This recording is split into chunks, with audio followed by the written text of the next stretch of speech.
Hey everyone, welcome back to my YouTube channel. In this video, I'm going to show you how to use Boost in Moneylion.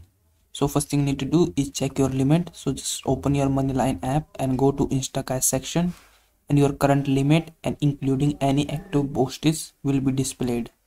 So second thing you can do is request an advance. If your limit is sufficient, you can request an advance.